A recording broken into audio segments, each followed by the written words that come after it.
You're listening to Design Between the Lines, the only design and home furnishings podcast where we talk with the movers and shakers, industry innovators, and lifetime legends of the home furnishings industry.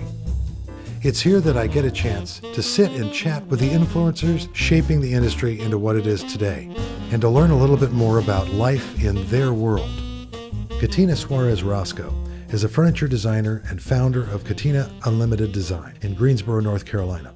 Her 3-decade career spans many successful collaborations with several leading industry manufacturers, such as American Drew, Hardin, Borkholder, and Hooker Furniture. Born in Havana, Cuba, Catina's heritage has impacted her life and work, creating interpretive designs that allow the consumer to individualize their own expression. Her studio is a repeat finalist and winner of the annual Pinnacle Awards. It's my honor to have Catina here with me today. Catina, welcome. Thank you, John. It's a pleasure to be here, and I really value the opportunity. Thank you. We were talking a little earlier before the show started that you grew up in Cuba, but came to the United States at a very young age. How old were you when you... I was 4.5 or so. Yes, 1960, so 4.5.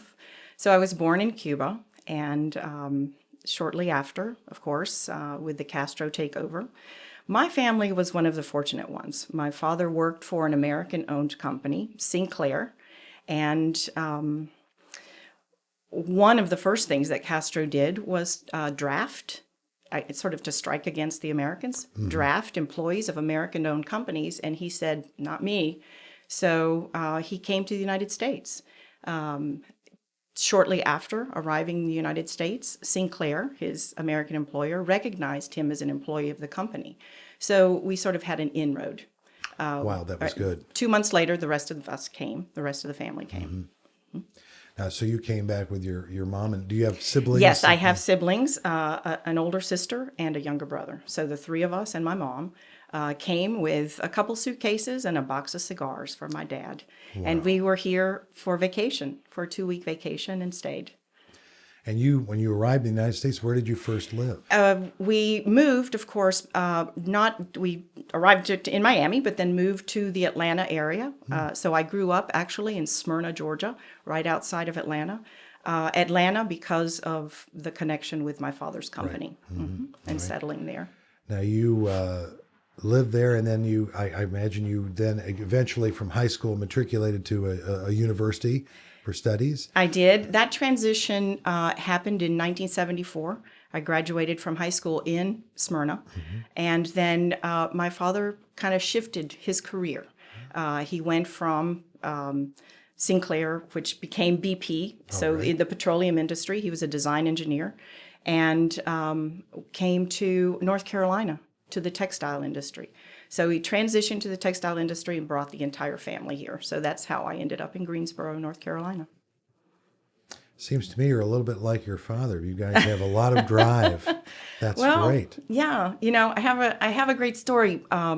Way back when, in Smyrna, Georgia, in 1964, my father designed, or was part of a design team. I don't think he takes full credit for that, but and illustrated a service station, a very futuristic Sinclair service station that won the award in the 1964 New York World's Fair. So I remember him having a huge drawing table in our living room and laying on the floor as he's, comes home from work, and he's doing his illustrations for the renderings for this design. And I would draw, just laying on the floor. Good. Yes, down below. Okay. So you got that honestly. I got it honestly. That's yes. fantastic. Yeah. Well, tell me, so where did you go to school in college? Where was that? I went here in Greensboro, the University of North Carolina, Greensboro, their art department. I wish it were today, because now they have something incredible going on at UNCG that they called the Department of Interior Architecture. Back then, it was just the art department. So I have a fine art degree in design, and my concentration was sculpture. So I sort of went from the two-dimensional aspect of drawing to the 3 dimensions, and I think that kind of opened the way to furniture for me. So I was thinking about that with a three-dimensional aspect of design and so forth. So how did you get from obviously graduating from that program into your first position? My first position was with a freelance designer in High Point, Norman Heckler. And I was hired there to do the illustration work. At that time, graduating from from college, I had no idea that a career in furniture design even existed. I mean, furniture just appeared in a retail store, right? So who knew that there was someone who designed it? So I started working there doing illustrations. And I think what Norman appreciated was that I did a lot of watercolor and pen and ink drawings, just loose drawings. And that appealed to him and hired me right out of art school. And I guess it just started from there. So a little bird tells me that there was somebody in that office that you seem to have a very strong connection with? It was very interesting because I interviewed for the job, and then my first day, I got the position, and walking in the door the first day, I was introduced to a Cuban gentleman by the name of Jose Alvarez. Who would have known that in High Point, North Carolina, two Cubans would be taking over this design studio, speaking Spanish and annoying the rest of the design staff? Well, I bet that was a great day, and I bet he was elated to find someone that you guys could connect with. And I imagine you learned something from him in terms of the business. Oh, absolutely. Of running an operation in an office like that. And did I hear that you had connections with Tom Keller as well? Yes. After a couple of years working at Norman's office, Tom Keller kind of hired me away, if I can say that. Again, in the capacity of doing illustration work primarily. Tom, who was an avid reader and loved to learn about anything, had a tremendous library. I remember going in on Saturday mornings and just kind of, pouring through some of the furniture books because, that was not my background.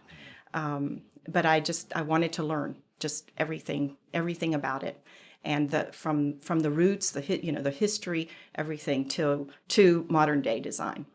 Now, during your these first few years in the business, were you able to travel as far as getting out and seeing how this design work operates? Absolutely. And Tom was wonderful for that.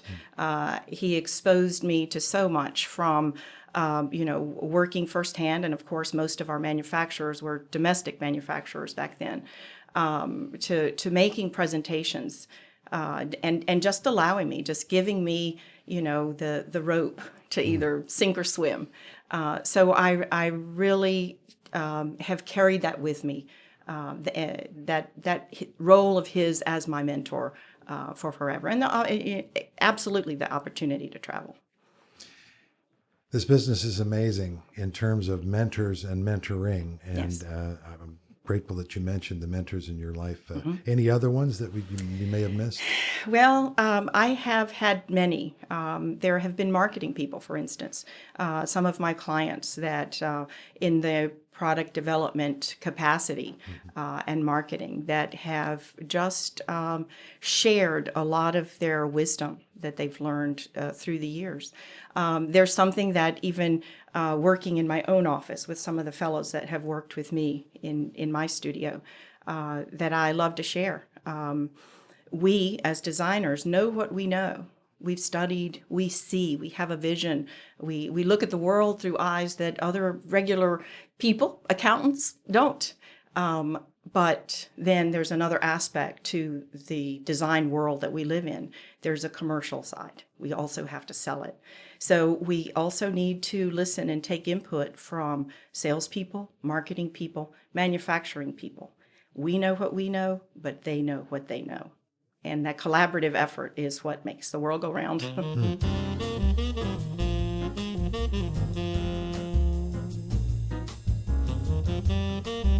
This is a perfect opportunity to kind of step into where Catina Unlimited Design came to fruition. What was that, around 1995? 1995, yes, yes. So what made you think, hey, I can do this and I can have my own company? I can do this. I can do it.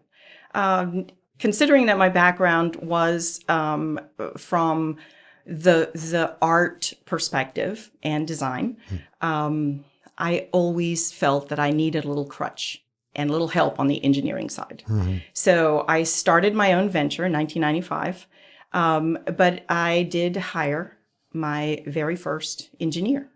Prior to that, I'd had a partner for a short period of time, and he sort of handled the engineering part, the detailing, and I was the idea person, the design person. So that's how it had worked, and I kind of it just developed an office staff from there. So there were at one time several fellas that worked with me, and with me, not for me. I like to state it that way, and we just grew and learned from each other. So you, having had some wonderful mentors, became a mentor. It's I would assume because these were probably young people that came into your staff. Yes, young people, young talent, and maybe you're right because that's the way that my true education in the furniture industry evolved. I enjoyed learning fresh ideas from young people and sharing my experience in the industry with them. So we grew up together. We learned from each other. So nurturing young talent. Wow. And it's pretty cool, actually, to see how that's evolved. Well, you've got a philosophy of design we chatted about earlier off away from the microphones. Tell me a little bit about what it's like in Catina's mind as far as ideating and interpreting ideas that you have. How do you start that process for you? I think that designing furniture is not rocket science. I think that we as designers have to just observe and look at the world around us. And in my office, we always try to look at the end consumer, the end user first. Identify those personalities. Whether that individual is an outdoors person or a lavender and lace romantic type, or an urban young professional urban lifestyle.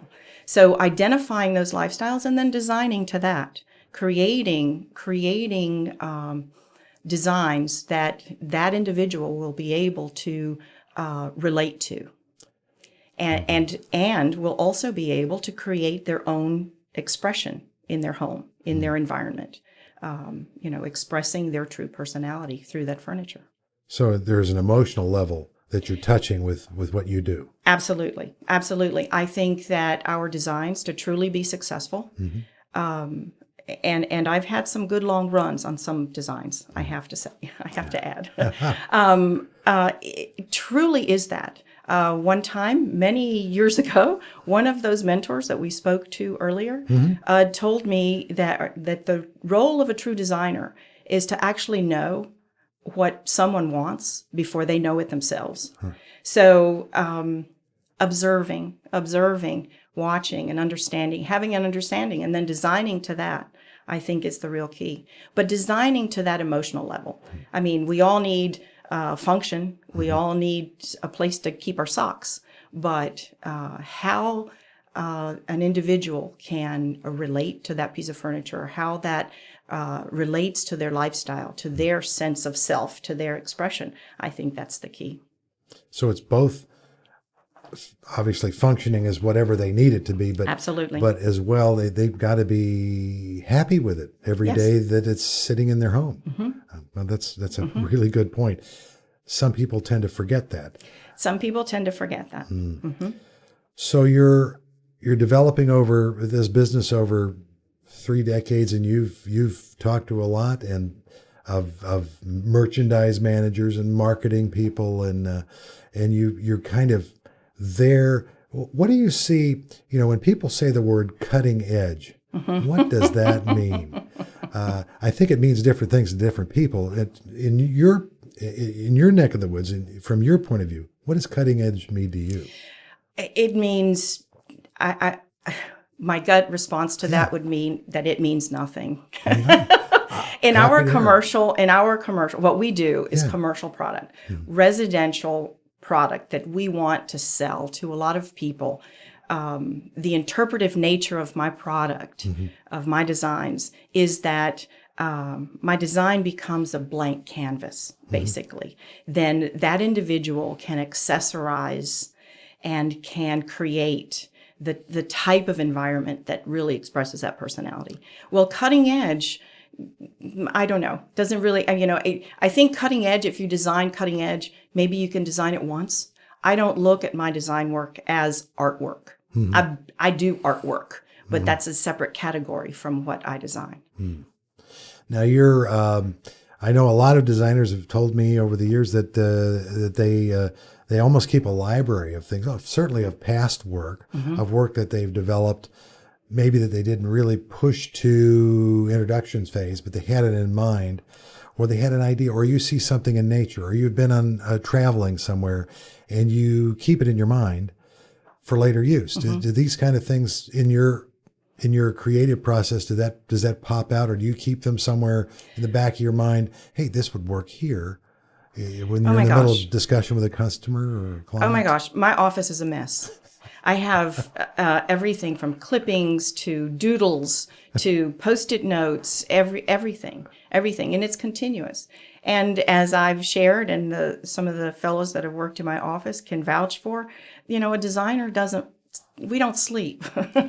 We don't sleep. You can't turn the brain off sometimes, You're constantly, everything that you see, you're focusing on patterns and on composition and on color and on texture and incorporating that into the work that we do every day. Well, it's obvious that you're passionate and engaged in the process at all times. When you travel, and you travel short distances, long distances, I'm sure you've had the opportunity once or twice, I guess, to be overseas at a factory, maybe working on fine-tuning a product. Do you have any stories in that regard? Well, I do. I guess any of us that have traveled to Asia have many stories, but my very first trip to China was interesting and kind of relates back to my heritage a little bit. But and this was at a time before AutoCAD, before electronic, drawings and pushing a button and they have the drawings overseas. So we travel to the factory and we have full-scale blueprints on the floor and we're drawing and trying to make revisions. And then two of the product managers, Chinese product managers, come into the room and they're discussing, these changes back and forth and what the factory is actually capable of doing. And I'm looking at them, my head bobbing from side to side, watching their conversation, banting back and forth in Chinese. And all of a sudden I felt like compelled to say something. And the words that came out of my mouth were in Spanish. You should have seen these men's eyes. It was pretty wild. So there's just that communication. You had to say something. It was a different language, and, I have one of those too. So the great thing is, I think with furniture, it seems that if you're engaged in a discussion about it, you almost know whether it's another language or not, what they're talking about. I felt in my heart that I knew exactly what they were saying. Well, and you did. And I did. I think I communicated the changes correctly. Well, so most recently, your traveling has been more or less domestic as far as working with clients. Correct. I have a couple of domestic manufacturers here in the U.S. That I do design work, Hardin Furniture and Borkholder Furniture. Borkholder, yes. I think I saw your lovely personage in the paper recently about an introduction that they just rolled out. Right. And local paper as well in Greensboro. I'm not going to give them a plug, but they know who they are. Yep. Nicely done. In that regard, we're going to talk a little bit about your latest projects. If you could give me a little bit of an idea where you're going with the Borkholder, because that's a beautiful, beautiful idea and a totally kind of a new direction for you. Right. Well, Borkholder is very interesting. It is an Amish manufacturer, an Amish company. They have a parent company, Country Wood Products. So Country Wood Products is a state-of-the-art manufacturing facility for kitchen cabinets. Ola Yoder, the owner of the company, purchased Borkholder furniture. That was quite a viable furniture manufacturer many years ago, and it had kind of dwindled. The reason that Mr. Yoder purchased Borkholder was to put his community to work. Okay. So he purchased, and his love of furniture, of course, but to put his community back to work.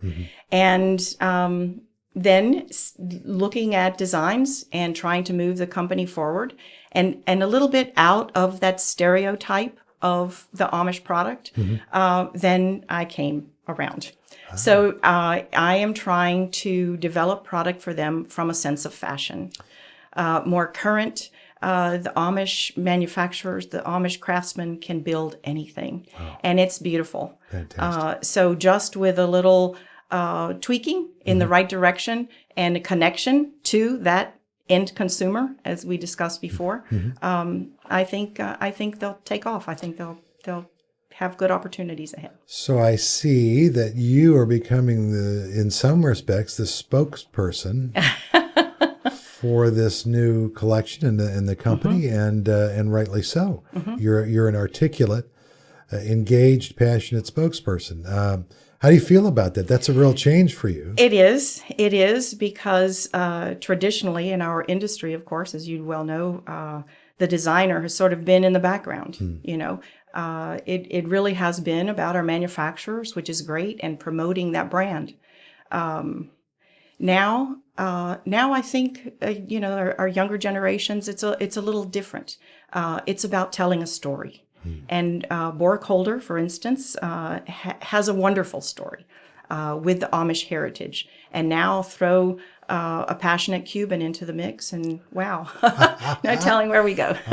Well, so you're taking what we talked about on an emotional level, interpretive design, essentially through retail organizations. I understand you're giving presentations to retailers, so that they can relate this story to literally to the consumer.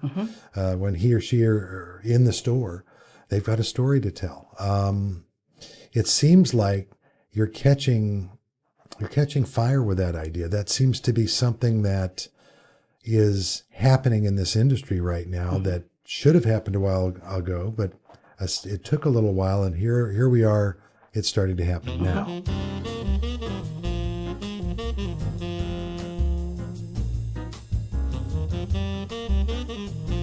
So we just talked about Borkholder and what you're doing for them, and kind of a change of pace for you. We'll put it as another hat you're wearing, in addition to designer, an interpreter, and an engaged person in this industry. Now you're a spokesperson as well. Speaking of speaking, let's talk a little bit about your thoughts about the future direction of this industry. I mean, you're seeing, we just mentioned it earlier, people telling stories again, which they used to. I remember in this business back in the 70s and 80s that the people were telling stories about their collections, and it was about the story. Is this something you're seeing coming back strongly now? I think so. I think I don't know whether to call it coming back or just reinventing. I think some of our the influence of younger generations, of your daughter, of my daughter, has definitely brought a hipper element to our furniture industry. I know for me, just the perspective as a whole, just a fresh perspective. And the idea of reinventing. Our industry has suffered through a weird economy. Many of us have hung on by our fingernails, and the idea of sitting back and waiting for things to come back, that ain't never gonna happen. So we need to evolve, and we need to reinvent ourselves. So as younger, fresher, vibrant lifestyles come into play, then we too need to focus our designs, not just from the perspective of old, of creating suits of furniture any longer, but creating designs that will cater to, again, the lifestyles, the way, and lifestyles is almost a misnomer, the way that young people choose to live their life, the style of living, the pace of their life, the energy of their life. All of that comes into play into our designs, and I think needs to be considered in the future of our industry. Well, you're mentioning our daughters, and they're of a generation that the way they communicate is totally unlike what we all grew up with. They're communicating a great deal between each other, amongst each other, before they ever go to a furniture store or a place to buy something for their home. Is this kind of pushing the retail trade and those selling the product to address their needs more specifically than they ever have before because they're so well educated about what they're doing before they come in? Is that what you're saying? Well, absolutely. Technology has driven our industry. We used to build huge, deep armoires to house monstrosities of televisions. Remember? Yes. Remember wall systems and surround sound systems are huge. Oh, yeah. And then we went to the onset of the flat screen TV, and all of that changed. So our designs have evolved through the years according to that technology. And now your daughter, my daughter, they live, researching and absorbing information constantly, and creating, not to mention reality TV, but yes. that influences my daughter at least a lot. But they create their own lifestyle. So again, back to that emotional aspect, back to the identity. They're selective about how they want to live their life. So therein lies some direction for what you're talking about, relating to that emotional connection, products that touch the lives. You have to understand what those lives are about a little bit. You have to be out there, you have to be living, you have to be absorbing what's going on in the real world, not in some little cubbyhole with a CAD system, and you're hoping that the lines will all come together to make something look great. Right. You have to put something in there beyond that. Right. Is that kind of a little bit of towards the advice you might give young people thinking about this industry? Absolutely. I think the approach to design can't be as it was once when I started in the industry, for instance. It's no longer about making something pretty. Here, I designed this, it's pretty. Ain't it pretty? Don't you want to buy some? No, that's not where it's at now. It has to tell a story. It has to have significance. It has to have meaning to this individual's life. So yes, we need to sharpen sharpen our tools. Gosh, are you saying that this $15,000 planter, the purple planter, won't make this room? I can't believe that. My goodness, Catina. It might. But I do remember that phrase coming up a lot. This just makes this room, when now it's all about whose room is it making? Whose home is it making? Yes. Good on you. I'm glad you're bringing that interpretation to what you're doing. And I guess you're telling others, if you're going to come into this business, please bring that with you as well. Absolutely. And I think for young people, they have a fresh perspective. They have a fresh perspective that our industry is starving for. We need that input. Earlier you asked me about ideas and where I look to ideas. Now, just there are so many websites, even retailer sites, and it's no longer just exclusively about furniture. Just looking at furniture, looking at the product and what your competition is doing. Now we need to look at lifestyles, how people are living their lives. Even ABC Carpet, for example, their website is about lifestyle, events going on in the city, speakers that are coming into their store, recipes, food recipes. So it encompasses a complete whole home and whole person identity rather than just exclusively furniture. So you've talked to some students recently, and I know that you're going to be part of the new mentoring group for the American Society of Furniture Designers. Congratulations on being part of that group. Thank you. I think that starts at the end of this month. This is January now in 2017. And by the way, Happy New Year to you. Thank you. You too. This will be a good thing for the industry, I think, to have mentors available when questions are needed to be answered. I'm sure when you began, there was the design side, there was your interpretive skills, your ideating, what you knew you could do in creating, and then there was this whole other thing called the business of running a design shop. Mm-hmm. I'm sure that was an eye-opener. That was definitely an eye-opener. I think and for students, probably the greatest challenge in terms, and I can only speak to being a freelance designer and running a studio, running an office. The greatest challenge, as in most businesses, is the dynamics of the personalities, are the people, are the employees. Keeping everyone happy, keeping everyone healthy, working together, collaborating together. That's just key. That's key. The moment that you made the decision to get in this business and create your own studio, after 3 decades, are you pretty happy you did that? I am thrilled that I did that. I love what I do. I'm passionate about what I do. I love what I do. But besides that, I don't know what else I would do.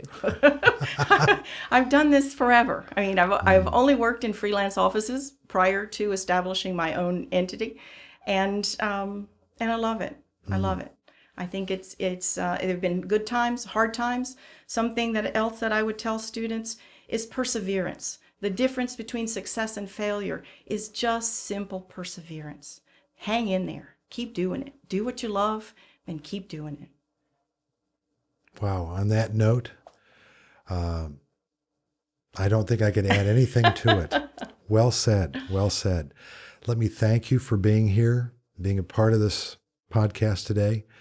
Thank you, John. This is a tremendous opportunity. I think that we need this so much in our industry. We need this from the design perspective, showing what true value we bring, designers, the design process brings to our industry. I want to thank my guest, Catina Suarez Roscoe, for joining me today and discussing her philosophy on the importance of designers in this industry and the designs that have a story to tell. This episode of Design Between the Lines is sponsored by Conrad Companies, LLC, providing marketing services to the global furniture industry. Conrad Companies, LLC is your problem solver for all things merchandising and product development. Learn more at conradcompaniesllc.com. Design Between the Lines is produced by Element Studio with the American Society of Furniture Designers. We're recorded in High Point, North Carolina. To learn more about ASFD, visit asfd.com. And don't forget to subscribe to hear more industry stories of Design Between the Lines.